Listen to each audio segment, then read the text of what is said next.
I was always searching for more stories about Chinese people living in America. I wanted to know about their hardships, their accomplishments, what their day-to-day inner monologues sounded like, how being Chinese in America shaped their identities, their political beliefs, their careers, their idiosyncrasies, habits, insecurities, goals, darkest fears, their purpose in life even. I wish I could say it was for the reason that I had rehearsed for several years now. I wanted to amplify the voices of those who wouldn't normally speak up about their lives, for their lives, and their well-being. I wanted to diversify the narratives that exist in our collective consciousness. I wanted to dispel one-dimensional, one-sided propagandic myths that make up so much of the media we consume. That's what I say, and it's not necessarily untrue. But I have to confess a deeper and more visceral motive than just being an advocate for people who look like me. Selfishly, but most true, I wanted to find my struggles and achievements, my habits and fears, goals and dreams, in other people's stories.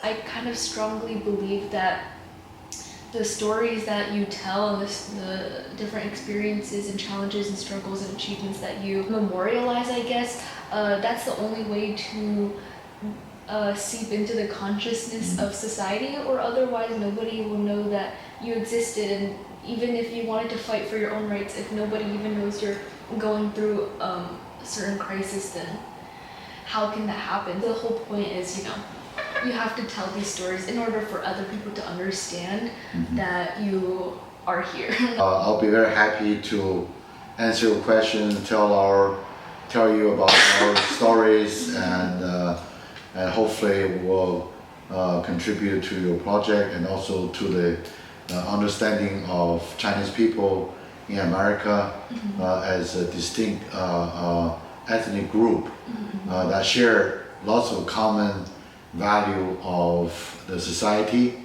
and so I would like to entertain your questions. I was born in the city called Yumen.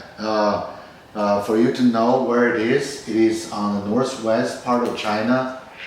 The reason we were there is that my father was working in the oil field. I was born in 1960, and then the whole family moved to Beijing, and so my parents have been working in the oil ministry for all their life, so I followed my parents' footstep. So I've been in oil industry since I was 16. So we have 5 siblings, and all of our 5 children of my parents had to work all their life in oil and gas field, oil industry. My elder brother, my elder sister, my second elder sister, and my younger brother. And all of them retired except me, because in China people retire earlier than in the United States. So I had to wait for when I get to 65, 67 to fully retire. Yes. So does that mean you're the only child in your family that immigrated here? Yeah, in my immediate family, only my immediate family are in the United States. So when did you immigrate to the United States? I came first time as a visitor in 1982 in Houston. So actually it is only, we stayed in an apartment probably 1,000 feet away from my house now. So the reason we bought this house is to close the loop. And this is from my first starting point to my finishing point. I hope this is my place to retire. But this is the place basically where I first visited US in 1982.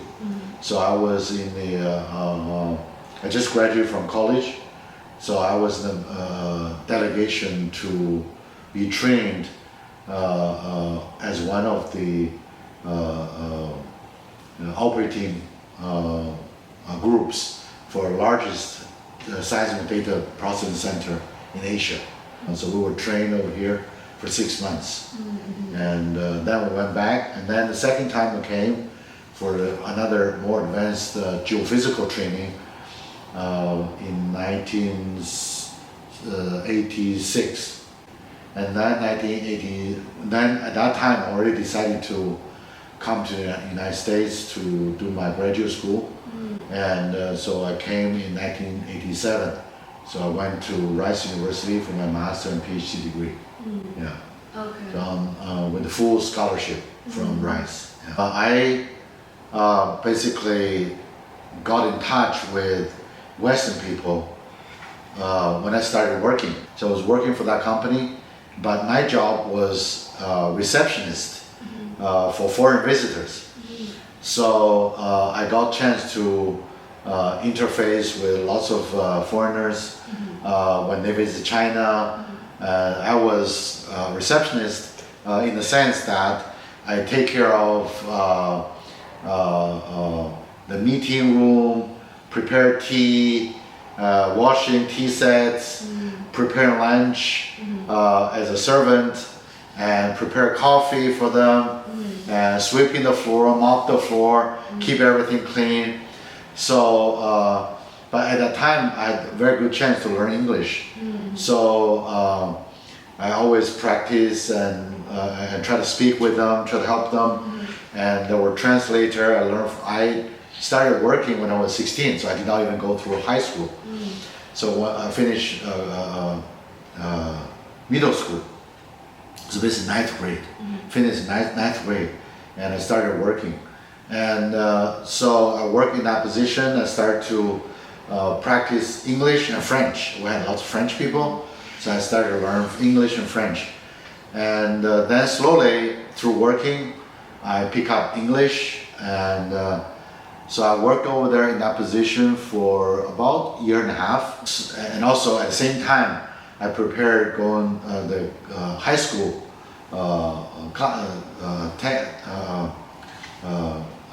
basic high school classes. So I learned all by myself, and to practice my Chinese English. Yeah, is that the reason why you wanted to come here, because of your interactions with? Yeah, I know them very well. I know Western culture very well. So I was at the time practiced English, and then when China restored the college education, because before that, when Mao was in power, and you cannot go to university directly. You have to work before you can go to university.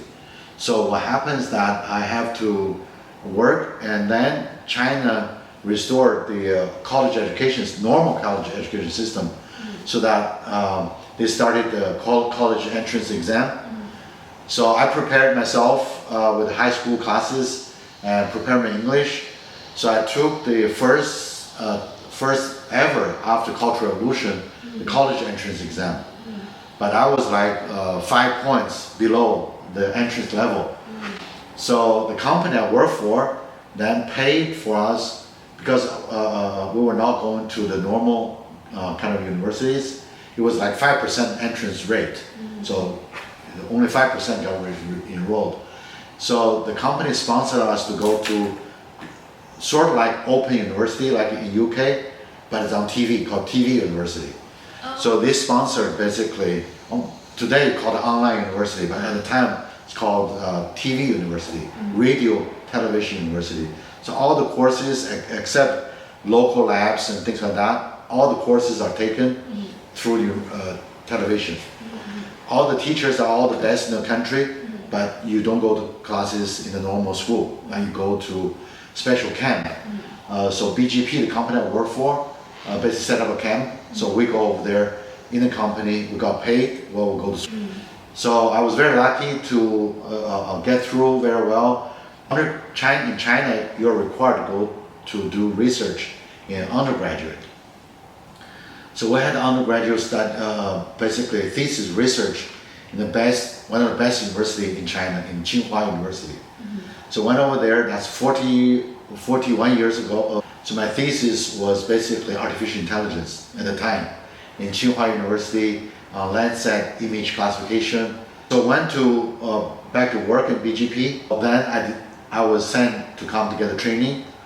So when I was working with the foreign experts in computer science, in geophysics, I find that my education was not enough to deal with geophysics. So even though I picked up lots of geophysics in the company, well, I translate for the expert trainers, all the best in class geophysicists in the world. When they went to China to teach classes, I translate for them. So I need to learn geophysics and geology. So even though I did lots of geophysical work when I was working for BGP, about 5 years, but I decided to go to graduate school. So I met one of the best geologists in the world called Albert Bally. And he's a very famous geologist. He published lots of books. Let me show you one of the books that one of the sets of books that he published. He used to be the president of American Geological Society. So when he went to China, I was translating for the delegation in 1986 by National Science Foundation. So they were the first delegation ever visited China after Mao passed away, after the Cultural Revolution. So I was translating for the entire conference. So basically, lots of translators could not translate because they did not understand geology. Even though the English was good, they did not understand geology. So eventually, initially I was translating only for one people, chief geologist for BGP, the company I work for. But eventually I translated for everyone. Every chief geologist in every company in China went to that conference. So I was translating for them, and eventually the professor, my professor, later professor, was the head of delegation. So I said, can I go to study in the United States with you? He said, oh, take your exam and then you come. 86, I came back to the United States again, and I met Dr. Bally and visited Rice. I love Rice University, it's so beautiful. I said, I must come over here. So I took the exam and got enough score to come. So I was here as a master's degree graduate student. So that's a long story about why I come to the United States to do graduate school. And I was very fortunate. Everyone I met in my life were all great, the greatest people on earth. So I was very fortunate. So one of the atlas that he published, Well, it seems like you did have a unique advantage that some other students didn't have with not only your proficient knowledge in English and Chinese, but also a very specialized vocabulary about this subject. Yeah, I think I was very fortunate. I think I'm not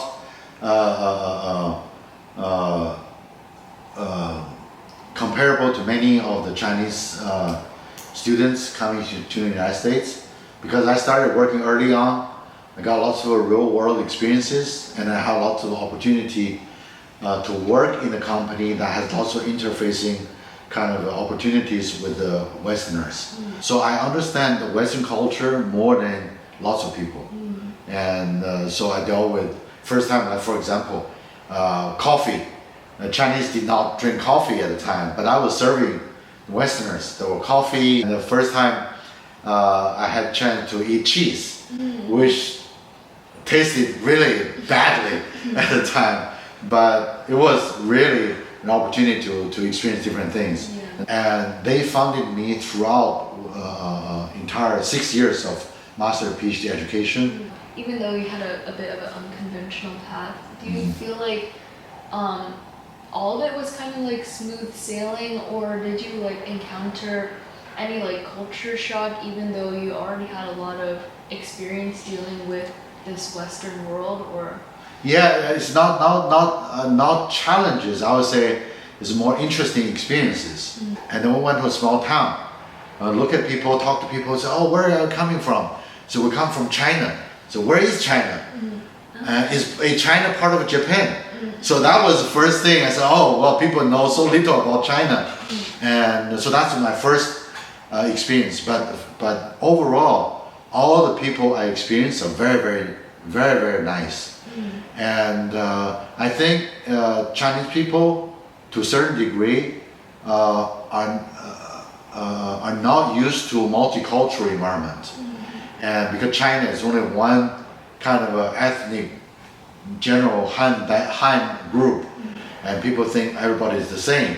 But once you come to the United States, everybody is different. So it's more challenging in the United States to come back to your topic, to make peace, because everybody is different. So by first experience, knowing that people don't know Chinese people, and in very basic way, but China has 5,000 or more years of history, and what Americans much shorter, even though with the heritage of European culture, but still Chinese culture is much longer. And I think that making more experiences and communication between different culture will be the basic requirement to make peace. But later on in my career, I've been to everywhere in the world.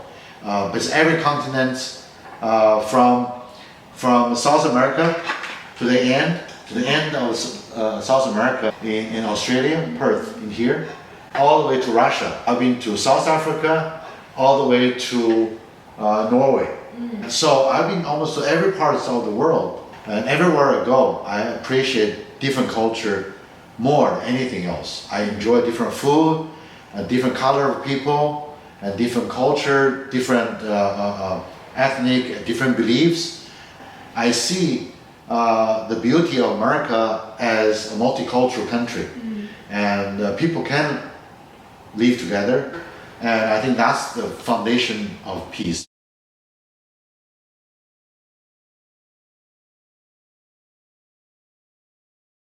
You can read all the books that you want about parenthood, but nothing can really ever prepare you for what that's like the struggles and the joys, and there's so many highs and lows, especially after your first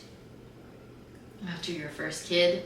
You don't realize how many expectations that you've internalized about what it looks like to be a mother, or a new parent. I have the skills, obviously, I went to grad school, I'm a therapist, but nothing really can prepare you for what it's like until you're in the midst of it. And so then kind of going off of that, what was the biggest surprise, or the things that you learned that you weren't ready for and was completely different than when you expected? Breastfeeding. And so that was I feel the most eye-opening struggle for me. It's this feeling of sometimes it just feels like you're in the trenches, every single day you're doing the same thing, and you're is this what's this human gonna be when they're in school, and when they're an adult. Sometimes I'll see Sophia interacting with other people, or she'll be out and she'll do something, or I'll see her using her voice, or telling people what she wants, or telling people what she doesn't in a very kind and respectful way, and then I'm oh, she has learned something from me. Like I said, I've always wanted to make some sort of impact on people's lives, and I feel being a mom is the greatest gift, and also you're also really there's a lot of responsibility there, and so the impact that I have on my kids is gonna be huge, and it's gonna help shape who they are and as adults, and so just seeing the small things make me feel okay, maybe they're gonna be decent humans when they get older. Well, in grad school, I I mean, one of like the very basic skills is just like active listening.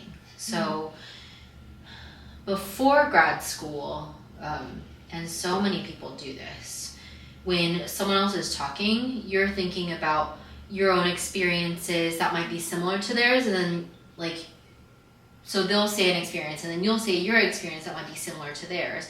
And so like that's how you have conversation, you relate back and forth like that. But active listening is where you are just solely focused on what they are saying. You're not thinking about your own experiences, you're thinking about what they're saying from their lens, from their point of view.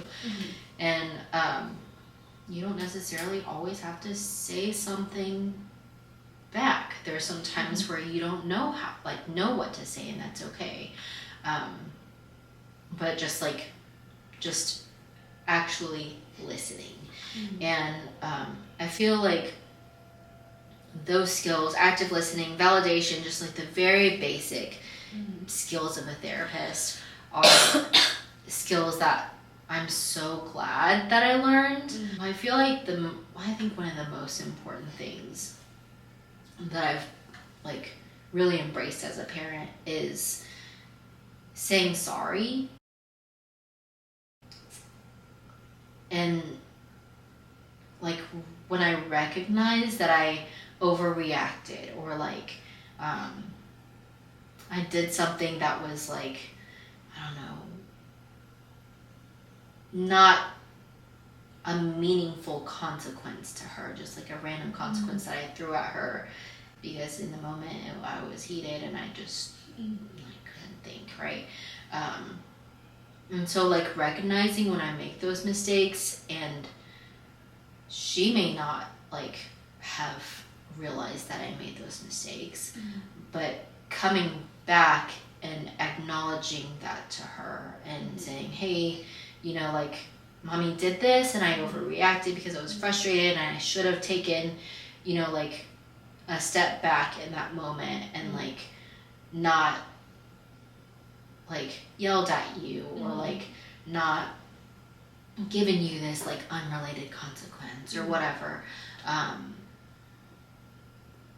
Being able to like embracing the sorry and knowing that it's like really helpful for them to be able to hear those words, because they look up to you and you're their model, and I want them to know that I'm not perfect, and like everybody makes mistakes, and like when we do make mistakes, we own up to them.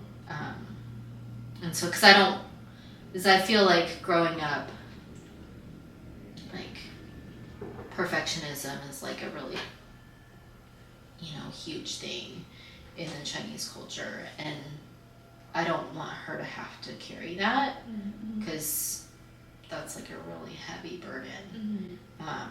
So I don't want her to have to carry like, oh, I have to be perfect, or I have to do this and this and this, or like fulfill like everybody's expectations of me. And so I want her to know that it's okay to make mistakes. So I feel like I'm more of the like let's have a conversation versus like let's post about it online. Because that's just what I'm used to. Like as a therapist, I'm used to those like one-on-one, like let's have a deep conversation about this, or like if you have a misconception, let me like kind of just give you this other perspective, because like that was my MO as a therapist. Was like, I think it was, I don't know, I feel like I'm more of the like having conversations like one-on-one, or like if I'm, I don't know, around people who are like making certain comments, like I might speak up and be like, well, you know, like here's this other perspective. So I feel like I'm more of the like like let's have a conversation versus like going let's to a post about it online. Because that's just what I'm used to, like as a therapist. I'm used to those like one-on-one, like let's have a deep conversation about this, or like if you have a misconception, let me like kind of just give you this other perspective, because like that was my MO as a therapist. Was like you feel like your life is this type of way, and for you that's reality. However, there's also like so much more to the story, and sometimes it's really easy to get like caught up in our own heads, like when we're in it. Like it's so easy to get caught up in like our own minds with these like stories that we create, when the story is like so much bigger.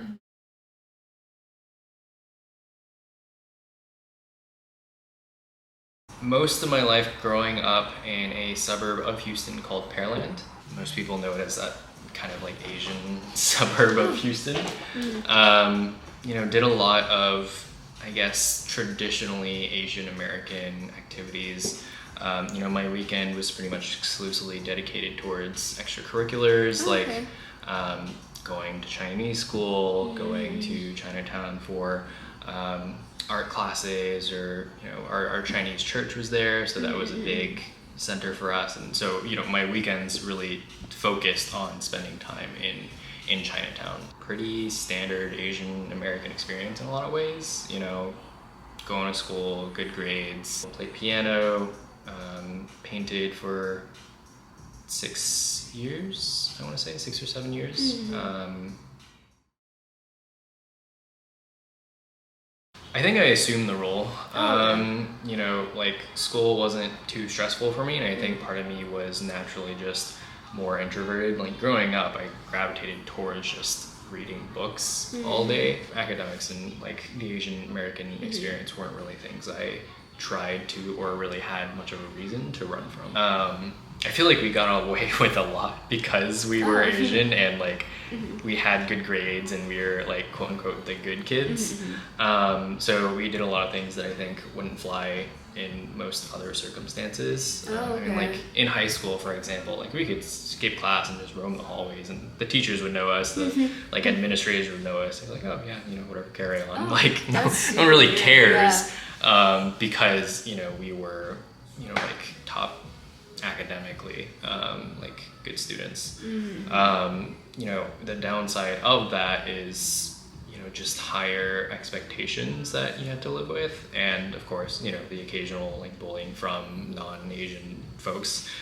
I think it's an interesting and kind of nuanced question, right? Because like while on one hand I did fit the mold very easily and it came very naturally to me, I don't think it's something I naturally always relished. It led to a lot of pressure that I put on myself to always get things right? So there's a very risk-averse mentality that I grew up with, very like straight and narrow road, do everything by the book. If it's going to lower my GPA, I'm not going to do it. Similarly, looking back, I think the model minority myth also led to a sense of superiority for sure relative to other people in like specifically other minorities, or like just like in general, like everybody else? Probably other minorities. I mean, like I can't remember what it was. Like there's a joke that was like, oh, like who says the N-word more often, like actual black people in New York or like Asian kids in like SoCal? And it was true. And like growing up in high school, I did use it, right? Because it's what people did. But like now distancing myself from that, I'm like, oh, that was highly problematic, right? And there are a lot of other, I think, attitudes and beliefs where, rather than actively seeking to build each other up in terms of community, even amongst our friends, like doing anything that was seen as like actively bettering ourselves was like, oh, like you're so competitive, and it was like actively put down and you try to suppress it. It was just highly toxic, and there were like a lot of things to unlearn about it. Now that like I'm past school, right, like, and I have a little more perspective, I'm kind of like, a lot of that was meaningless. They say no is their answer, because they're like, oh, we never really put many expectations on you. You just kind of were very self-driven. The thing is, I watched their interactions with my sister growing up, right, which was also a big part of my formative experience, where they would scold her for, you know, not being a good student, or for going out, or for doing whatever, right? And so like what I had internalized was like, these things are bad, do not do these things, because if you do, you will be punished. And I was very like afraid of punishment, I think. You know, so some of that may have been like indirect influence from my parents and not necessarily direct. But there were also certain areas where there was very much so direct pressure, like in terms of art. So he would like push me super, super hard, and then eventually there was like a saying that was like, oh, every time you cry, that means you get like an award-winning piece of some kind. I've had to unpack that with my therapist, but yeah. I remember distinctly after, you know, the murder of George Floyd and everything, and having argued with my dad, like a year later, my dad being like, or my mom telling me like, oh, your dad is really looking forward to like talking to you again, like really enjoying your conversations. In my mind, I'm like, these conversations stress me out, and like I'm glad me yelling like hasn't, you know, made you think differently of me. But I think a couple of things can be attributed to it. One is just overall because I hadn't really done anything to disappoint them in other realms. Did you feel like it was conditional then? Like, I don't know if that was wrong implication. I'd say it's conditional. I mean, like I've had these conversations with my sister too, and she's like, there's no way that I could ever push back the way that you do. And I'm like, I 100% agree, because of our different histories and I think relationships with our parents. Because, you know, growing up, I had always listened to them, and I feel like to some extent it's like, okay, he's listened to us all his life in every other aspect. Why is he pushing back here specifically? Like, why is he picking this battle?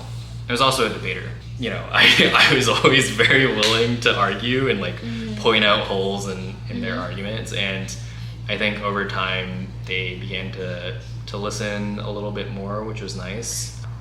Building the foundation of like who I am and the trust, that took a whole lifetime, obviously. And it wasn't until 2020 when I actually sat down and had multiple conversations with them about the topic, because we just spent a lot of time together. And I think it was very tough for me mentally, emotionally, because in my mind, for some reason, I was like, okay, I grew up with y'all, I was raised Christian, these are the values that y'all have imparted to me. And then it felt like there was a huge cognitive gap, dissonance between like what they would say and like these core beliefs that I felt like they had imparted to me. And so for me, it was a question of like, who are you, you know, like why and how can you say these things? And which is why I think there was so many like super frustrating arguments. But I think also over time, I began to realize that a lot of this comes from a place of, I guess, ignorance. My dad still very much so has the like pull yourself up by the bootstraps mentality. And he's always like, yeah, we came to this country with only $1,000 in our pocket. And then I was like, now that I'm older, I'm like, yeah, you did that, but you also had a ton of like academic contacts and pull to like bring you over here. Not to discredit the fact that he worked hard, of course, but I don't think it's not like necessarily one-to-one with a lot of the more like working class immigrant struggles that you see. You know, as immigrants, and my mom especially, who didn't even graduate like high school, she went to middle school and then started working. they had no concepts really of American history and the context that, you know, all of this is happening in, right? For them, it's like, oh, slavery is in the past. The end, like, y'all are equal. Like, why are black people still the way that they are? It must be because of who they are. And then they're like, oh, we're immigrants. You know, we did well for ourselves and we had nothing. How come they can't do the same thing? Over time, and just like not willing to like give any ground to what they're saying. Like, there have been multiple times where my parents have been like, oh, like you shouldn't argue, like you shouldn't get so emotional about these things. I'm like, no, I will be however it is that like I want to be, and like these are important subjects to me, and because they're important to me, I will continue bringing them up because I don't want you to continue living with these like thought patterns or beliefs or whatever.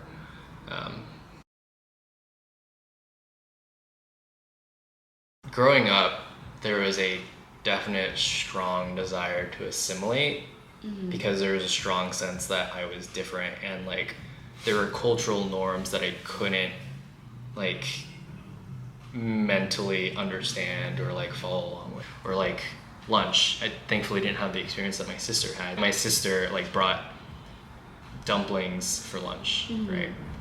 The way the story has always been told from my mom, it's like, oh, like my sister's super wasteful, like she ate a couple dumplings and then threw the rest away. The actual story as told to me by my sister was like she got bullied for it, right? And so naturally she didn't want to eat it anymore and she threw it away. Very, very different things, right? And so for me, I was like, oh yeah, you know, I want to eat PB&J and like Lunchables and stuff. You know, I want white people food. It's what the cool kids at school ate, right? Or whatever. And the cool kids at school were usually, or at least growing up, never Asian, right? So there was that definite desire to assimilate and just not really understanding my culture, and I think inherently believing that my culture was inferior to American culture.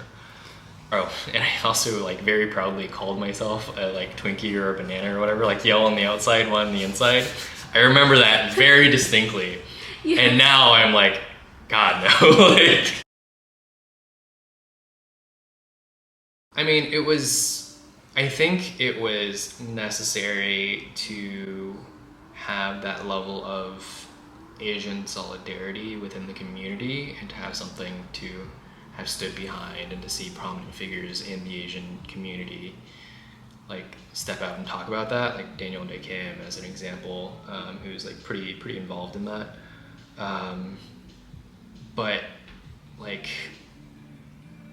it's kind of preaching to the choir in a lot of ways, as opposed to making any meaningful difference. I still feel like microaggressions against Asians are probably the most commonly accepted, and nobody bats an eye, and it's still very, very common.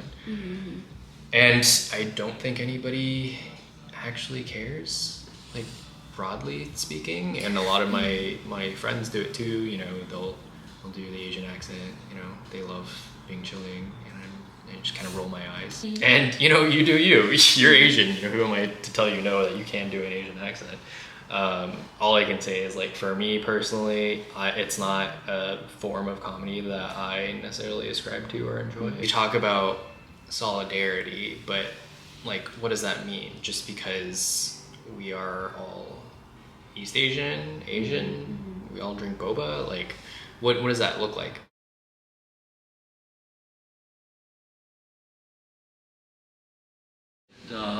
I expected you to be late today. Then I read what you wrote. I said, wow, this isn't really your field.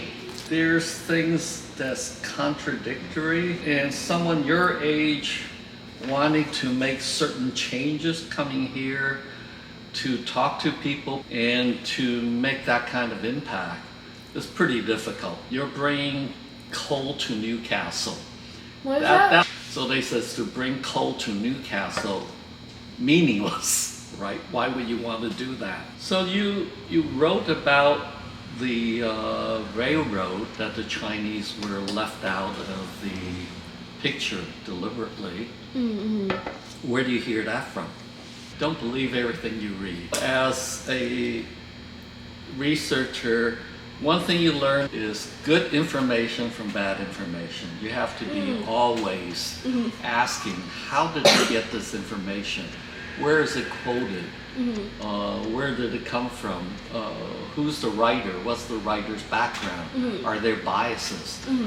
Real biases or unintended biases? So information is, you can write anything. I have a different narrative of the railroad. There are some of us who ask, is this real? And my research shows this is not. Well, Stanford University, they about 3 years ago found 2 Chinese in this picture. And so I'm sure the photographer, A.J. Russell, shouted out, everybody stand still for 5 seconds, I'm about to take a picture. Everybody understood. Chinese have no idea. One was stooping down, the other was moving. They're there, we can tell by the clothes, but they're out of focus. So everybody bought this picture. The photographer sold this picture, magazine, newspaper, they purchased this picture because it told the story. So, but it's not fake news, it's telling about the celebration, but to say the Chinese were not there purposely can no longer say that. So a lot of these are made up. The evidence doesn't indicate that. But we have to go back and really look and question everything. Because much of what we say about ourselves were written by non-Chinese. And until recent years, most Chinese have not looked into these seriously. To throw everything out and start from scratch and do the research. I think these people were very happy. They were mainly young men, first time away from the control of their parents and their clans, like being away to college for the first time, away from home. You have absolute freedom. Yes, you're working 10, 11 hours a day, 6 days a week. My first job, when I turned 16, I worked 10 hours a day, 7 days a week. Well, what are you doing? I was making mooncakes and have fun. Because everybody did that, and as a young person, that's nothing. These railroad workers, number one, they were eating very well. Really? In China, you would have meat maybe once, twice a month. Here, they have meat every day. They're with their friends. No one was controlling them. And by the way, they ended up with $20 a month. That's equivalent to 3 months paid in China. Right. So with that money, they gambled. They went to the house of prostitution. They could have opium. And they went to the opera. Perhaps like the conditions working in the United States was actually a much better alternative to working in China. But I still think that maybe like 2 things or multiple things can be true at the same time. That like the conditions that certain Chinese people encountered in the United States were much more pleasant than maybe in their homeland, but that those conditions were still at times filled with like obstacles and hardships. Today we talk about Asian hate. 55% of Asian Americans are psychologically impacted, especially the women. From our studies, Pew Charitable Trust, C100 studies, 55% of Asian Americans say they're very aware of this and it changed their lifestyle. Some of them go out at night, places they don't go to. They look around the environment. They're scared. But if you look at the numbers, those numbers are meaningless. We said we doubled, we tripled the incidences. Well, that's because we tracked them. Prior to this, we didn't track them. The very fact that you track, you have people reporting. And okay, we have 14,000 incidences in the last 2 years that they tracked. Well, there's 25 million Asian Americans. So is 7,000 a year divided by 25 million? It doesn't register. I think you have this many mentally ill people out there that will do this compared to our ancestors, where in the 1870s to 1890s, over 250 communities of Chinese Americans were driven out. Their houses burned, shot and killed, forced out. That's violent pushing. What we deal with today, they would just laugh it off. And I would say it's overblown. It does more mental harm to us, our lifestyle, unless it really happened to you. You're one of the 7,000 a year. But, out of 25 million, should we change our lifestyle and be this concerned, depressed about it? Is just talking about it creating more problems for us as a group? I'm the contrarian on this. I just want to step back and say, what are we really talking about? When you ask Chinese Americans, what was our contribution to America, that comes up all the time. We built the railroad. I said, did we really build the railroad? What do you mean? We provided labor.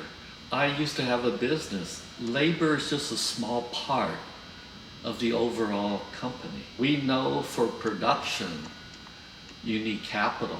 We definitely didn't fund the railroad. You need management. We didn't manage it. You need the research and the science behind it. We didn't do the engineering. We didn't do the surveying. So what's our contribution? Yeah, that's a very interesting perspective. When you put it like that, it definitely opens my eyes about all the different components it takes to build something. But nonetheless, I feel like that physical labor is not negligible though. I mean, like, they had to get someone to physically build it, or even if there were people who came up with the idea or managed it or funded it, without the people that actually put their actual blood, sweat, and tears into it, it wouldn't have been built. And it would have been built. That's the whole thing. It would have taken longer, cost more money, but it would have been built. Nonetheless, I feel like we can't just sweep that aside. Yeah. Yes, I want to honor labor too. Good, honest labor is fine.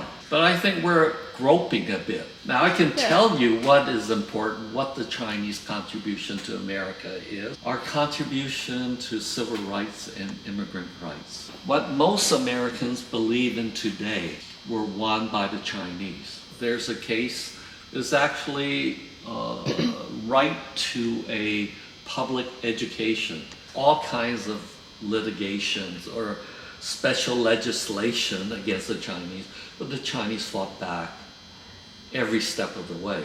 We are the hardest group to control. And we have a lot of documents of how the Chinese push back. We form organizations. That's one thing. We're not individuals, we're organizations, and we push back through the laws.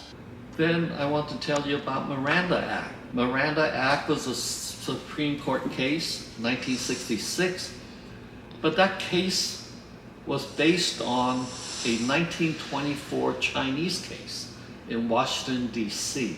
These two Chinese were accused of murder, but they were not given their rights to a lawyer. They were tortured in many ways. They were denied food, denied sleep, denied medical help. So he confessed. And the Supreme Court agreed with him that you cannot force a confession through torturing. So when the Miranda Act came about, Supreme Court says, oh, we already decided this in 1924. We'll just take this case and apply it to the rest of America. So Miranda Act is in reality a Chinese case in DC that's now applied to the rest of the US. right to bilingual education. This is 1974. All of a sudden we have all these immigrant students that cannot understand English. And they were going to classes that were taught in English. So while they're learning English, their classes in history, science, and math were all taught in English. So the kids lost interest. They said, we don't understand anyways, why should we go to school? So the parents told the Board of Education, you must teach these other classes in Chinese so our kids can keep up with school and learn until they learn English. And the community supported the parents. Lau versus Nico, 1974 went to the Supreme Court. Winning for all immigrant communities, that if you have enough people, students in your community that do not understand English, you must provide education in the native language until they pick up English. If I go down the list, right to a public education, right to bilingual education, equal protection under the law, this concept, birthright citizenship, what makes you an American is Chinese. Miranda Act, political asylum, the core of our civil rights and our immigrant rights were won by the Chinese. Why don't we talk about that? Why are we talking about the railroad? Good question. The Chinese in America have always known how Chinese are treated in America depends on U.S.-China relations. Of how Americans perceive China and Chinese to be. From the very beginning, even before Chinese came here, the bad reputation that the Chinese already had. From the people, the merchants, the East Coast merchants that gained their wealth from opium with the Chinese. But they spoke, most of them, 2/3, spoke poorly of the Chinese. Then the missionaries that went to China in the 1820s, 30s, 40s, most of them wrote disparagingly about the Chinese. The heathen Chinese. So the America already had a bad image of the Chinese. And it continued. No politician in the US today can get elected by just being neutral to China. You have to be anti-China. Asian Americans, actually Chinese American, were the #1 financial supporter of the Proud Boys. Really? I don't know your political I've never standing. heard of that before. Look it up. So I'm telling you, Chinese American are the #1 funder, 80% of the Proud Boys. What causes this? Not only that, the Trump conspiracy theories, the Trump campaign itself is the #1 funder. #2 are Chinese Americans. On MSNBC, Rachel Maddow, she brought it out that Chinese Americans through Falun Gong is supporting Trump conspiracy theories at the tune of $3 million a year. Why are Chinese Americans this way? And why do you feel differently? Why are you that shocked? Because, they're clearly against Chinese people. I don't understand why Chinese people would fund them. More important to that group of Chinese, they might be the stopgap between blacks and the Chinese. They're the people stopping Black Lives Matter. And many Chinese believe that this is more important for America. America's too left, because they saw it in their Cultural Revolution. When you're too left, you have disruptions, you have riots. It's better to have authoritarianism, to have a despot, than to have chaos. So unless you really understand Chinese itself, what brings that about, you cannot sympathize and you can't come up with the answer. And I always tell the social workers in Chinatown, because our nonprofits here are mainly run by progressives. And I said, Chinese in general are very conservative. We're Confucianists, like it or not. We like law and order. And when you're moving your organization in a progressive manner, are you representing your community? I think education is the one that most people I've talked to about this have said is the most feasible. What are they basing it on? Do they have a study? Have they studied people that are more educated in this versus people who are not? I mean, I don't know. I think it's more like I think that having a study would be pretty credible, but I think it's also more of like a common sense thing where, like, you know how when you know... Common sense is not that common. Right, but like if you kind of like understand somebody, their history, their culture, their customs, like it's much more easy to humanize them and sympathize with them and not hate crime them. So it's shown over and over again. You can read a lot about another group, and still, how do you bring about true integration? Mm-hmm. How do you really stop Asian hate? Because education, it's been out there. There's a lot of curriculum. People don't read it. Mm-hmm. We still tell people we built the railroad. We don't tell them we also did all these other things. So what education you gonna tell? What information are you gonna pass on? Mm-hmm. Number one, now a lot of states says we must have Asian American study. I said that's fine. We have 50 years of Asian American studies on our universities. And I'm saying we're still talking about the railroad. We're still talking about the internment camps. Why don't we talk? There's much more about our contribution besides just the law. We haven't even touched upon it, and this is 50 years. I'm a bit frustrated.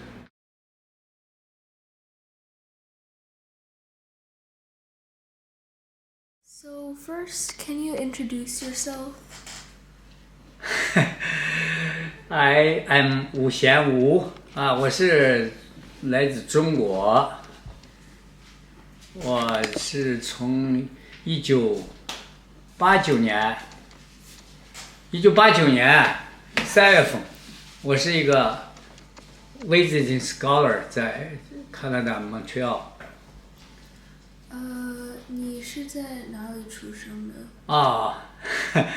我住在中国陕西省扶风县韶公镇。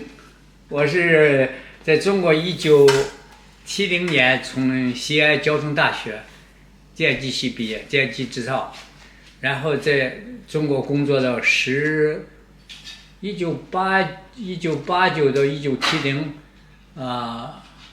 是一个19年了。我到加拿大来是访问学者，必须允许我停留1年，和一个大学教授一块做研究，决定于这个教授还要不要我继续做下去。如果他愿意让做，可以再留下去。当时呢，但是按计划我应该回国，可是天安门事件发生了。你知道天安门有个天安门6次事件。但是加拿大政府说，你们这些访问学者，你们这些留学生，都可以留在加拿大。在我留下来工作的时候，留在加拿大工作，我就找到工作以后我就申请移民嘛。加拿大先是给我们居留权，是吧？后来我们就1年以后，我们就可以申请加拿大的绿卡。在国内的时候，最大的区别是每个人根据自己家庭出身，你是出生工人家庭，或者是农民的贫下中农家庭，是比较优待的。可是像我们这出身不好，我们是出身农村的地主富农这个阶层的，是过去成为剥削阶级家庭。他们文化革命把我们这些叫黑五类，所以我们是受人啊，黑五类是就是继父反坏右，就是有家庭啊，继祖父龙，反革命，坏分子是右派，这些家庭的人，中国把这些人叫做五类，黑五类，就是 background 是 black background， 不是 red。从这个家庭出来的人，都是在社会上别人瞧不起，你上学也别人瞧不起，好多人都上不了大学，也找不到工作。我是比较还是因为过去学习很好，是吧？还终于在这些人之间还是算是很好，但是我还有机会能上大学，能出国，但是他们这样的机会很多的，只有个别人能拿到这种机会。所以这社会最大的不同是不平等，政治上不平等，是吧？不是说所有人大家都一样的，你自由工作，你有生活，就是对你政治上你也可以有当干部呀，也可以找到好的工作，一个平等。可是没这个，在加拿大最大不同这是平等，人和人是平等，你凭你自己能力和你努力，你可以得到好的生活。最大的区别是这样，社会的不公平在中国是严重存在。加拿大最大的好处就是机会是平等，是吧？我们觉得好像刚开始我们生活是比较困难，收入不是很高，但是你奶奶还有时还要去打工，光靠我个人的收入只能维持一般的生活。但是由于我们努力，我们的生活在不停的改善。如果留在中国的话，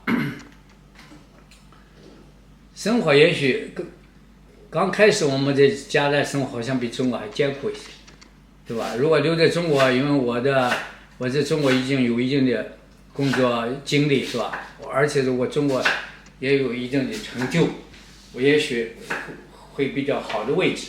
在加拿大我是要从头做起，对不对？从一般的工程师做起，然后才能做到工资也是慢慢的升，是吧？才能做到，就是我们生活水平啊，在刚开始还是比较艰难，是吧？语言问题对我们新移民来说都是最大的问题。开始你是好多在国内学的英语和在这儿的英语，生活上实际上用法也不一样。你过去都是看的即刻性的字典上的话，是吧？在社会上真正的一个词汇的用法都不一样，而且有些人家说话你是。比如人家大家都哈哈大笑，但是你也听不懂他在说的为什么笑，是吧？因为我们的基础上跟人家有很大的差别，而且和周围的人呢交流，开始人家聚在一块儿，我们有时候都不太愿意参加人家这个活动，是吧？我们还是偏向于跟中国人打交道，是吧？在工作是呢没办法，必须跟这个所有同事和我们的上司打交道。但是我们不太容易跟他们在一块活动，还是找中国人，因为我们结识了很多中国人，有中国市场，有中国的 shopping market， 都喜欢进中国人的圈子。I think 80% I still keep Chinese tradition, and 20% I learn and join the Canadian local people's activity. 就是社会上人和人之间的关系，我觉得好像我们这个社会，我们这个州啊，好像就是种族问题不多。我认为老的人都是喜欢注意自己身体，健康问题是第一，是吧？健康是第一，这个经济就是你家庭这个你的经营啊 ，financial status and。Health status is most important than anything, right? Than your political. First, you need living conditions is good. 身体健康这是第一位的。这外面的政治上的事情，只要不伤害到我们，只要不增加税。I like the party if they will not include tax. 这一般我们在这个周围的人，我一般不谈这个什么口外的从中国引起，是吧？你真的是 news 上看一些，是吧？也没有人有提这个事情对你中国人有什么抱怨，是吧？我觉得好像对我们没什么影响。他没有说是你中国人呐，你们这个习近是中国人来的是吧？对你们中国人有什么不好？没有这个意思，在这儿没这感觉。No, we don't judge any political stuff even here or China. 我觉得我到这个年龄和我以后能够平稳的生活下去，就是我从走出中国在北美努力的结果。我觉得我最大的结果就是平稳的生活。Let me just tell you a little bit about this project, because I don't know, how much of it do you know about? That you're just questioning people about their culture. That's it. Okay. It's called Projects for Peace. Basically, they want students to do an independent peace project. So something that like helps promote peace in their community. Essentially, what I decided to do was tell the stories of specifically Chinese Americans, the Chinese diaspora, because I wanted to shed light on more of like the unique histories and stories and perspectives of the people that live here. Unfortunately, I feel like especially in American media, we're reduced to one thing, one narrative, one-dimensional story. It's like very much a monolith. But actually, guess what? We're all different, even though we're from the same like ethnicity or whatever. I decided, however, to extend this project to talk to more Asian Americans because I feel like even though there's already a lack of representation for Chinese Americans, there's even more of a lack of representation from other Asian Americans. Go ahead and introduce yourself. Okay. I was so nervous, so nerve-wracking, but hi, I'm Ivy. I'm 20 years old. I'm a theater major. I'm in college right now, and that's about it. Oh, and get this. I'm Cambodian, y'all. I'm like down in the south. So my family, they all come from Cambodia. We're like purebred Cambodians. Purebred sounds Exactly. weird. Like, why? We are pure, nothing else, bro. So my dad's family, my dad's side, they probably came here during like 1989 or 1981, one of those two. And they lived in like this small family house that used to be a funeral home. They used to burn dead people. It was a really scary looking house. But my mom, she came to America 2001 with my dad after he went back to Cambodia. My parents were here to get a good job, get more money here in America than they do in Cambodia, and basically have a good life, you know, like the American dream, bro. So what do your parents do in the US? So my mom actually works at a nail salon. My dad did used to work in a factory, but now he's kind of disabled because he had an accident at work. But he does like sell food on the side. Maybe like sometimes when he go fishing, he sells the fish. So tell me a little bit about yourself. Where did you like grow up? Where did you go to school? Things like that. Growing up, I feel like that's kind of a hard topic for me to still understand, because I'm still trying to understand what happened to me when I was younger. It was kind of bad in a way. I would say like, I think this happens with most Cambodian children and their parents. Like Cambodian parents in general, I feel since they're raised in the same culture, I feel like they're all collectively a little bit or a lot neglective to their children. Can you elaborate on that? Yes, I can. I will use me as an example. My family was one of the biggest Cambodian family living in this one household. We used to have a restaurant, but that shut down, and then my mom opened a bar and a corner store next to the funeral house. So they'd work there, my mom and my dad sometimes. Mostly my mom would work there. She would sell candy and stuff, like pickles and stuff, chips, drinks, junk food in the morning. And then at night, it would be a bar where all her friends would come. She would sell them drinks and, you know, they would get drunk a lot. And guess what? So did everybody else in my family. So hence that, a lot of Cambodian people are alcoholics, especially my family. My family are big alcoholics. So that runs into a big factor of my trauma. And I was kind of raised on that too. You know, seeing fights a lot and just witnessing people not caring that children were around. My parents were more focused on their business, which, you know, I wouldn't blame them, but it felt like they were having more fun doing that than raising their child, you know? We were able to move out of the family house about like when I was in 2nd grade. After that, I feel like things were getting better, but not at the same time, because they kind of carried the culture of drinking a lot to home. So we had a lot of house parties. So you have been born and raised in Philly, and you lived in a like predominantly Cambodian neighborhood in Philly, or how does that work? So Logan is not predominantly Cambodian, but there's a lot of Cambodian people that do live there, that reside there. And we all built like this little community on the block. Like we had restaurants across the street and like stores that sell vegetables across another street, you know? It was like a block, basically. When we got there, it was big, you know? Like people were already coming in, so, you know, and our family is really big. My family, back then, we used to live in one house, so. Gotcha. Yeah. How many people were living in that house? In the house, it was about, wait, hold on. I think over 30. Over 30. Yeah. So, where did you go to school? I know we already were in the car talking about this casually earlier, Yeah. but you're talking about your mom, that white woman, you went to this Christian Cambodian school. Like, can you talk a little bit about that? Yeah. There was this white lady, Miss Anita. She's a really great woman, by the way.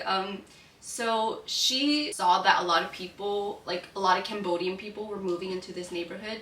And since my family was like the biggest, she kind of came up to us sometimes. And there was a church right next to the funeral home. She would sometimes come up to the church stairs, and so would my mom. And my mom was pregnant with me at the time. And so the lady, the white lady, Miss Anita, she couldn't get pregnant. So my mom told me that she would rub her stomach. And she was feeling me, by the way. She was rubbing me, and she felt jealous that my mom had a baby. And little did she know, when she was doing that, she also had a baby. She was also pregnant. So, you know, God had plans for her, bro. 2 days after I was born, she gave birth to her son. After that, I felt like she had a soft spot for Cambodian people, so she opened a Cambodian private school for Cambodian immigrant parents who didn't know where to put their children. So it was also a Christian school, by the way. She basically helped them create a foundation, because it was, you know, it's kind of hard finding schools down in Logan. They weren't great, and I think they felt like their children couldn't fit in that well. They couldn't speak English, people didn't understand them, so it's good to have a community where you can have people you're able to talk to. It was a really fresh start. It was good. A lot of people were happy. Me personally, I only stayed there for 1 year for kindergarten, and I didn't do that great because I barely spoke as a child. And then after that kindergarten experience, I went on to a public school and started kindergarten all over again. That was more of a predominantly black public school, and I guess you can say there wasn't many Asian people there. So I kind of wasn't used to that, because I was already in a school where there was, you know, Asian kids. I don't know if you remember that much because you were in kindergarten, but I actually remember a lot. Really? Okay. Yes. How did you like going to the like Cambodian Christian school? I would say it was actually, it wasn't my lowest time, but it was an eye-opener. The teacher kind of made us count from 1 to 100, which was, you know, kind of harsh on me, because my parents didn't take the time to, you know, do what other parents did, you know, have me teach me words or numbers or anything. They didn't do that. They were busy working. Back then, as a kid, do you wish your parents were more strict? No, I just wish they were more present. How long did it take you to learn English? I actually started speaking when I was in 1st grade. I was basically mute as a child, so it was kind of hard because I saw kids reading chapter books in 1st grade. I was jealous. It kind of put me in ESOL. What's that? Which is like Is for it like kids. English as your second language? Yeah. And English isn't my second language. You would so, say it's your first? Yeah. You never spoke Cambodian even when you were Not young? Cambodian, no. Gotcha. None. Going back to the school thing, why'd you move out of the Cambodian Christian school after 1 I year? think we didn't have enough money for it. Okay. Yeah. Oh, it costs money.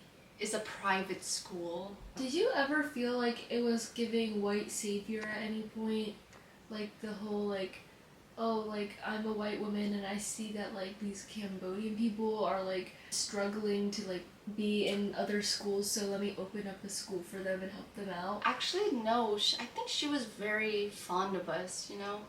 I think she really cared about like a community that didn't have anything. I don't think it was really a white thing in her instance. I feel like she did feel like she had the privilege to do it because she definitely had the money to do it, you know? So that's why she probably did it.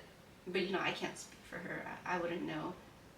But fun fact, after the school opened, she adopted 2 Cambodian children. Were you at that public school then for like the rest of your... Yes, I was in that public school until I graduated. Got you. Mm-hmm. So you did mention that your school you went to was predominantly black. Yeah. Was there any like culture difference that you adjusted to going from that sort of environment? Actually, I feel like kids when they're young are the same. They don't really know culture like that. Because when I went onto the the public school, there was an actual bully that sat right next to me. And she was black, by the way, but it had nothing to do about race. I think because I was the only Asian girl in that class. Was that hard for you? It wasn't hard because I didn't notice it. I thought she just bullied me because, you know, just to bully me. I don't think it had anything to do about race though, but I did look different from her, so I wouldn't say that, you know, she did that because I was Asian. I think she was just a kid, to be honest. So when did you realize that you were one of the only Asians at your school? In 2nd grade, when there was another Asian girl in our school. I was jealous. You could see it on my face, bro. Like, she was more outgoing and she could talk to people more. Yeah, and she bonded with them more. She had more friends than me. Like, the people that I was in kindergarten with, she would talk to, and I was really jealous of that because I kind of wanted that. She talked a lot. It was 2 different experiences there. I guess her parents did take the time to teach her stuff. We did become friends though. We became really friends, good friends? Really good friends in 3rd grade. But we kind of fell off as the years went by because, you know, people did group us as, oh, you guys have been friends every single year and you guys never separated. That's crazy. During middle school, I was pretty talkative. Like, I would not stop talking. I guess I finally realized that talking is such a privilege and it was actually fun. I still wasn't good at it though. I'm still learning now too, so yeah. What made you have that switch from not talking to talking a lot? People started talking to me. Me and my sister always shared a room. Still currently sharing a room. Basically, once we moved into the new house, like, I would say 6th grade, 5th grade, 7th grade, I basically didn't have a room because she would kick me out and lock me out the room most nights. They actually sent me to my grandma's house. So that experience living there? Yeah, kind of. She made me live there for about a year or 2. It just felt kind of lonely. That house was never a home to begin with. There's like so many things that happened, so many parties, so many times where I felt like I needed to be alone at that point because so many people were there all the time, you know? And men were there too, and like it was just uncomfortable. Like, I had so much anxiety being near these men. It was just like, and I think my parents didn't know because they're like, oh, be respectful. They're family friend, you know? Like, they didn't know how much anxiety I was going through. Like, I'm about to cry because that was so, like, Bro, I'm about to terrible. I tried to have a different persona than I did in middle school, which is kind of funny actually. So my real name is Christiana, which is what everybody called me in middle school. But literally the day of high school, I wanted to be called Ivy. I would say that it's not a split personality type thing, but it was definitely somebody different the first day of high school. She was more strong, she was more creative, she was more socializing, she was just everything Christiana wasn't, you know? And she was definitely not a bully, but she was very aggressive. Is that what you want to do? Become an actor? Yes, I want to become an actor really bad. I want to experience characters that aren't me. In the acting classes, I was taught that my characters will always be me, but I kind of disagree. I want to be somebody like, I don't know, Johnny Depp, who was the Mad Hatter, or, you know, that vampire guy from Dark Shadows. Like, if I want to play a character, I don't want to look like me. Yeah, I want to be something completely different, unrecognizable. How do you define peace? In your own words, in your own life, what do you think peace is? How do you define it? I think peace is when everybody can come to terms that, you know, you're like this, it's okay, it's not your fault, or maybe it is your fault, but I can accept that, you know? We're all human living on this globe, so there is common interest for us to be living together peacefully. Just an openness to learn and understand. Because obviously, like, we're not gonna accomplish everybody's on the same page, you know? Like, everybody's gonna have their own opinions about things, and that's good and that's healthy, you know? Like, I don't feel like we can really grow if everybody believes the exact same thing. Being willing to learn and listen about other people's experiences and not passing judgment. Because again, I think a lot of it comes from ignorance, really, rather than malice. People just haven't had the requisite interaction. So everything you see is through social media or through stereotypes or whatever. I would say there's just to understand ourselves more and the history more. I don't think we're victims because we push back. We're very tough. I would say Chinese are the most difficult people to manage. We don't take things from anyone. For peace 就是 equal. So I finally completed the interviews, went to several different cities: Houston, LA, San Francisco, Portland, New York, and Philly. Got to talk to a lot of different people with a lot of different backgrounds, unique experiences. I learned a lot. I came in with so many questions, and I feel like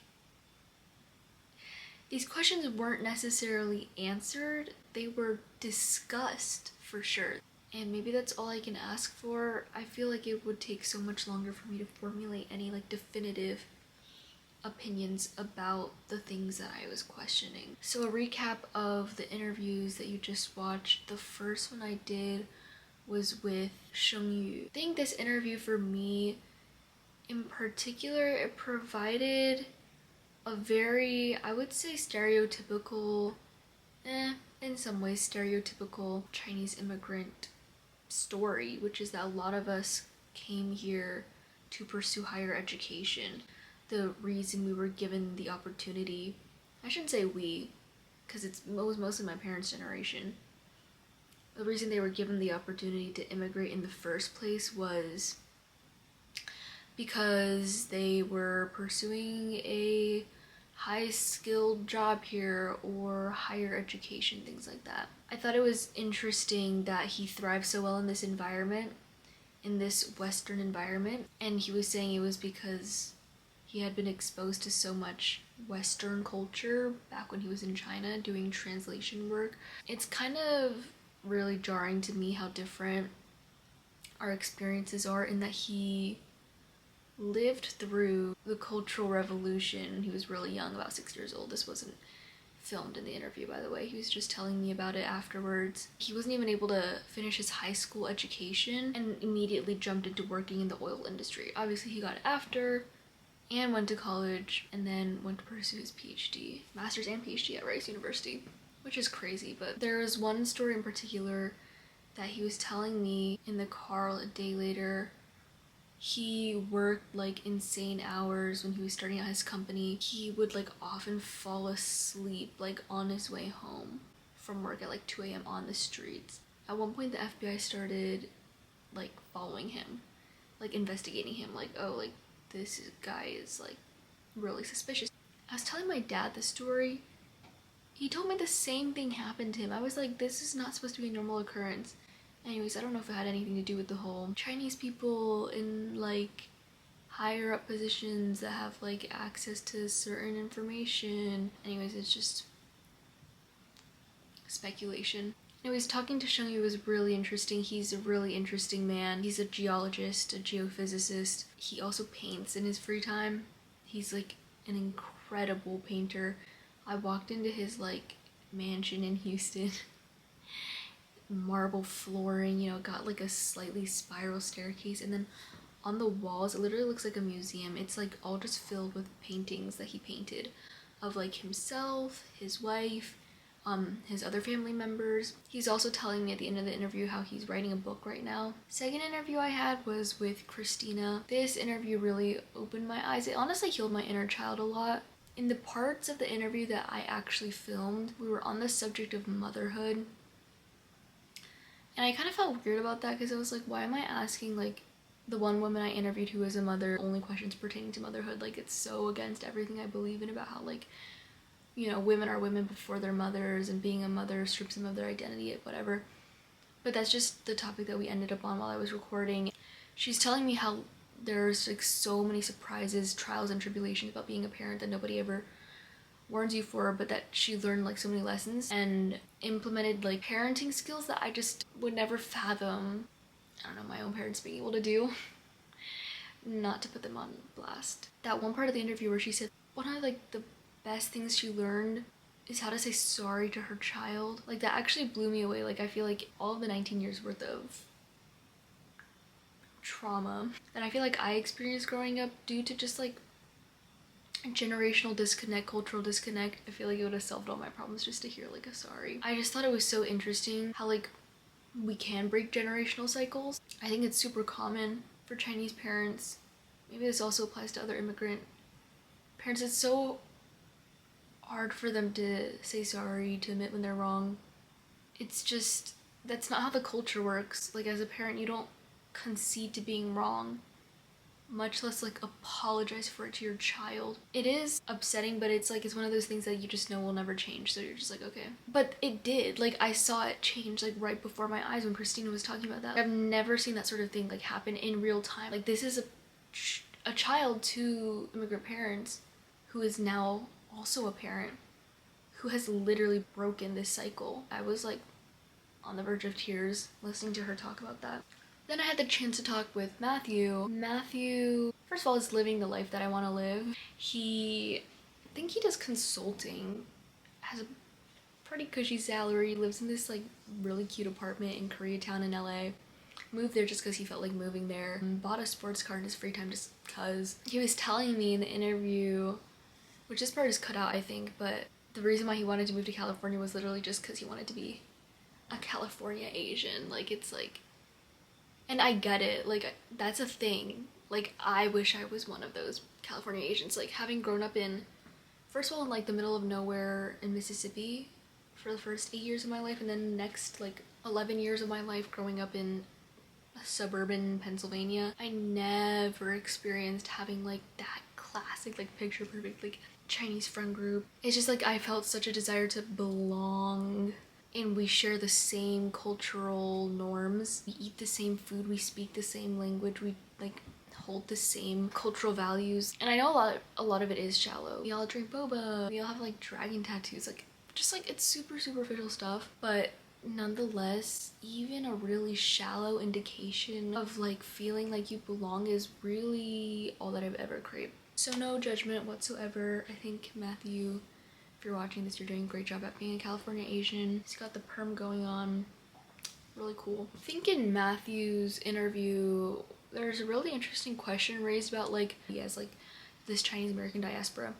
Are we doing things that potentially are marginalizing ourselves? In the sense that we were talking about how we want to stand in solidarity with one another, like in regards to racial discrimination, whatever. But it's really difficult when not everyone's on the same page. Obviously, everyone's not going to be on the same page.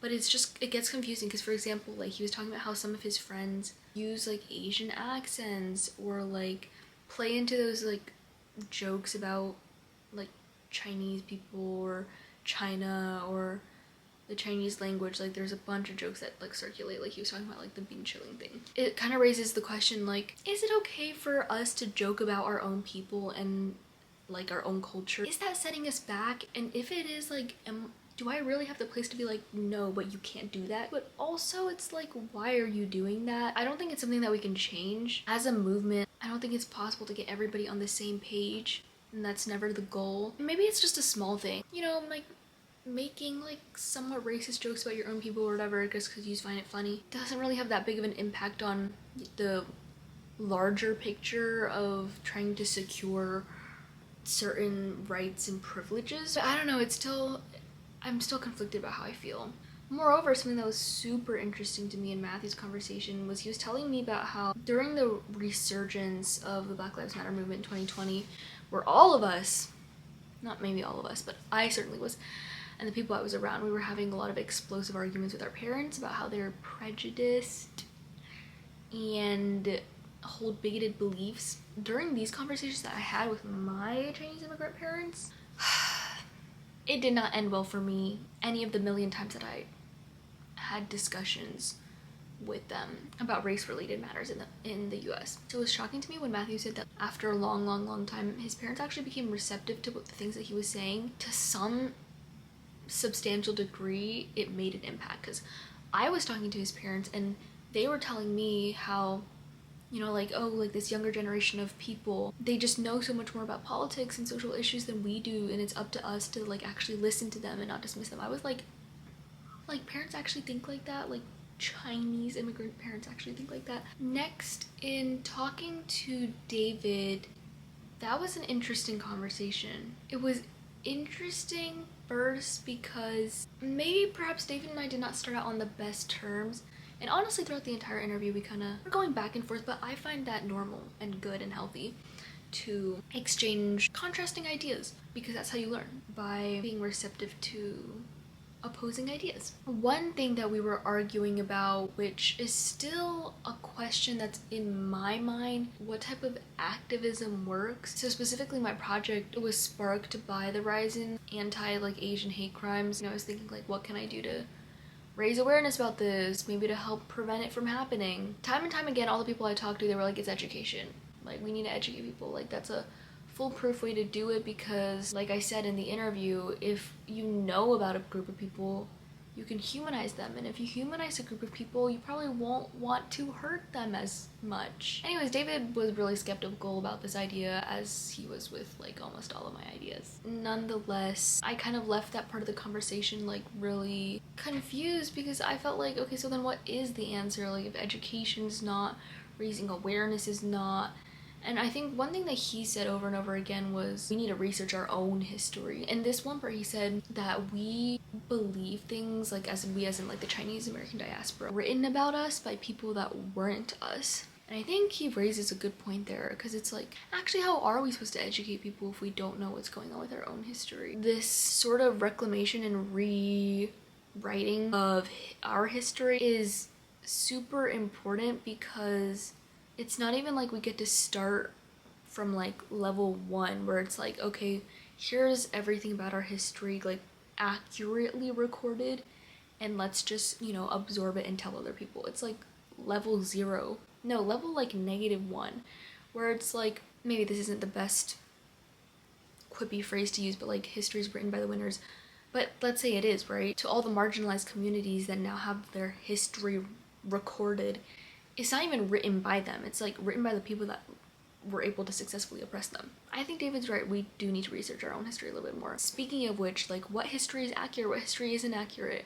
You know, like, what's misinformation? One thing that we discussed, like, at length was about the railroads, the transcontinental railroad that the Chinese workers built, like, the western half of. I was just talking about, like, oh, it's, you know, it was a contribution. It was certainly a Chinese American contribution to the United States to have built the western half of that railroad. And the articles and works that I had read before, the articles would mention that in the celebratory photo taken at Promontory Summit, they excluded Chinese workers from the photo. The speculation is to erase them, to not give them credit for their work. David brought up how there was some article published by Stanford saying that, oh, we actually did find 2 Chinese people in this photo, so like that's not true, like that was false. It raised a lot of questions about like what sources can we trust and which sources can we not. To me, it does make a very plausible story to say that the people who took this celebratory photo that was like widely circulated across the US excluded the Chinese workers that worked on it. I think to a lot of people that makes sense, but it's like, should we question that? It just raised a lot of questions. It had me questioning whether or not I was believing something just because it made a good story rather than it being the truth, and maybe I should have researched more about the railroads before I like went and blindly accepted this fact. Like, thing is, it wasn't blindly, like someone did research on it and cited stuff, and then I read the article that they wrote and I absorbed this piece of information. But it feels like fighting a losing battle, because like my whole goal is to make sure the narratives we tell are a bit more nuanced and multi-layered, trying to prove that like not everything you see in history and today follows a simple narrative, a simple storyline. Yeah, I will have to get back to you on the railroad situation. Another thing I thought that was super interesting and eye-opening, that statistic about how Chinese Americans are the #1 supporter, like financial supporter of the Proud Boys, which like I don't even think I know exactly what the Proud Boys are. I'm gonna search it up. I think they've gotta be like some weird like conservative organization, right? Wikipedia says that the Proud Boys is an exclusively male North American far-right neo-fascist militant organization that promotes and engages in political violence. Which sounds about right. So I was shocked. Why are Chinese Americans the #1 financial supporters of the Proud Boys? And also people that apparently, like David was saying in the interview, support Trump and Trump conspiracy theories. And in general, like I don't understand why, like for example, my Chinese immigrant parents as well as like so many that I know, why are they all conservatives? Like especially Trump out of all people. Like I have never seen a more anti-Chinese American political figure in my entire life. Like he explicitly talks about how much he hates China. Like David was saying how the cultural conservatism of Chinese people just determines their political affiliations. Again, addresses another like kind of like complicated situation where like he was saying the social workers in Chinatown, like they're all progressive organizations. Like when you think of like people doing social work in like an ethnic enclave, like of course they're progressive. It's just that the people they're representing are usually not progressive. Like they're conservatives. I don't know, it just feels like some strange disconnect. I think it was also Matthew was saying that in his interview, like his parents raised him with like these different values about loving one another and stuff, and then like you go and look at their political affiliations and like the political beliefs they hold, and it's like, oh, there's a discrepancy here. David was tying this to the fact that most Chinese people are Confucianist. How do I say that? They follow Confucius. Whatever, like, you know what I mean. They read the Analects and stuff. They prioritize order over justice. I think that's a bold statement and I don't want to say it like that. Certainly order over chaos, and I think, well, yeah, and I guess trying to find justice, naturally chaos seems like a part of that. I don't know, I'm still trying to piece together this disconnect. I just can't even explain, like put into words how many times I've tried to divulge my political beliefs and perspectives to my parents and for them to just absolutely shut me down ruthlessly time after time. about how I don't know this and that because I'm young, blah blah blah, liberal brainwashing, you know, the usual. It's just weird because it's like the right-wing politicians and policies that they support like don't even benefit them. And then moving on to Wu Xian's interview. So here's like one of the really shocking things that I learned from talking to all these different types of peoples from like all different generations. It's crazy to me how much of a gap there is in lived experiences. When I started this project because I wanted to shed some light on the unique voices, diverse experiences of the Chinese American diaspora, I was like, this is bad. Like, Chinese people are dying on the streets every day, and other East Asian people that like white people can't tell the difference between. Every other day I see news about Asian elderly man gets beat up. A shooter goes into salon, kills 8 Asian workers. Chinese student gets stabbed to death taking the bus on Lunar New Year. Like, this is the type of news that I'm bombarded with. It is terrifying. I'm terrified. And ever since I was conscious of the negative connotation associated with China, I've always been hyper aware of the xenophobia that is like really present in America, especially in classrooms. Like, I can't tell you how many times I've been marched out of a classroom at the end of the period for the teacher to yell at me saying like, oh, you shouldn't argue with me, blah blah blah. But it was just me trying to call them out on like their own xenophobia. Maybe I didn't go about it the right way, but I'm just saying like it's always been apparent to me, always. And I feel like this sort of blatant xenophobia, which is a direct cost of violence, is something that deserves attention and prevention. But almost all of the older generation that I've talked to, they don't agree. Like, David was saying that like, oh yeah, this is like basically a mental battle. Like, you can't let it change how you're living your life. And like, I understand the argument to a degree, but it's also like, this is actually real though. It is actually happening. Like, regardless if we're tracking it more or not, like, I think this is an issue. But in talking to the older generations, you know, like, hey, like, did you ever experience any hardships or struggles, like, either when you were immigrating here or just, you know, during, like, when COVID-19 was, like, really on the rise? And I would really push them for an answer, and every single time, without fail, like, whether it was Wuxian or Shengyu or whatever, they'd be like, nope, didn't experience any discrimination, didn't experience any hardships, obstacles, like, no such thing as oppression, America's great, everything's wonderful. And I was like, how can you say that? Like, everyone in my generation thinks that there's huge problems that we need to solve, you know, systemic racism, blah, blah, blah. Like, there's so much oppression. And they're just like, no, like, not really. Like, life is great. This was shocking to me. Did not understand where this was coming from. But then I got to talking to them after the interviews and stuff about their experiences living in China, and everything was just truly so much worse. That what we're experiencing today probably is trivial to them. It's just like, it's not comparable at all. And so when David was saying that thing, which I thought was kind of crass, like, oh yeah, like our ancestors would laugh at us if they saw the things we were getting worked up about today. They would laugh at us because it's just not that big of a deal. And like, I usually don't subscribe to that sort of logic, because it's like, even if our hardships aren't the same, like, it's weird to compare them. Weird to say one is worse than the other. But like, objectively speaking, like, no doubt in my mind, the hardships that the older Chinese generations went through before they came to the US truly was just so much more heinous, that the stuff that happens right now in the US in regards to like Chinese people and racial discrimination or violence, like, it really is just not that big of a deal. Like, as crass as that sounds, like, it just isn't. It's like barely there.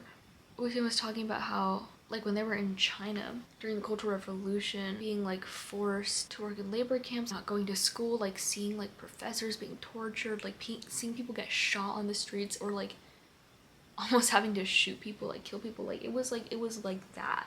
Everything else would seem trivial if that's what you lived through. And so it's just like really interesting to see the difference in perspective. I don't know, it makes me question like what I'm trying to do. If all these older generations that lived through these things, you know, came to the US, or even if you look at like the Chinese American diaspora from like when they first started immigrating, literally being driven out of their homes, like their homes being set on fire, being denied jobs, doing labor for basically nothing, being underpaid, mistreated, it just doesn't seem that bad. Like, and sometimes I wonder, am I maybe making a big deal out of something that's not? Maybe this whole like Asian hate thing isn't that bad. Maybe COVID didn't really spark that much of a difference in anti-Chinese sentiment and violence. It's just like, it's really hard. Once again, like I'm saying, like all my questions are really unanswered. At some points I'm like, this is the most important thing that I care about. Like I want the Chinese American diaspora to feel safe and welcomed here. I want to do everything I can to make it that way. Then you talk to like these older Chinese people living in the US and they're just like, yeah, it's not that deep. And you're just sitting there like, am I making a big deal out of nothing? I feel stupid right now, but I feel like I shouldn't. Talking to Ivy that was my last like recorded interview. Super eye-opening experience. I wanted to talk to her because I feel like the Asian diaspora in the United States is so wide and so varied. I thought it would be interesting to compare and contrast the experiences of the Chinese American diaspora, how they got here, how they immigrated, how they lived their life, with somebody who's not Chinese American, someone who's Cambodian American in this case. And definitely shed light on a lot of different issues that I was like personally unfamiliar with, having grown up in a very stereotypical, I would say, like Chinese American immigrant household. What was most eye-opening and the reason why I wanted to do this project in the first place, remember about like making diverse narratives, making people's voices heard, like knowing that even if we come from the same ethnic group or come from the same race, that our experiences are so vastly different from one another and deserve a platform on their own. I feel like she just really hit on everything with that. There's this one part of the interview where I'm asking her like how she identifies herself, and remembering that like one of my biggest frustrations is that when you come from an ethnic group, sometimes that's all you're labeled as. That's all you are. Like you are reduced to a label. And so it was my goal to just be like, no, that's not true. We're actually all different and we all hold different beliefs. We're all different people with wildly different identities. Remember like the whole trying to humanize people so that you can see them as more than like a monolith. So then that thing that she said at the end, I just feel like it perfectly sums up what I'm trying to do with this project. So, what are the things that you identify yourself as? I want people to think I'm one thing, but when they actually get to know me, I'm something different. Yeah. That's my answer.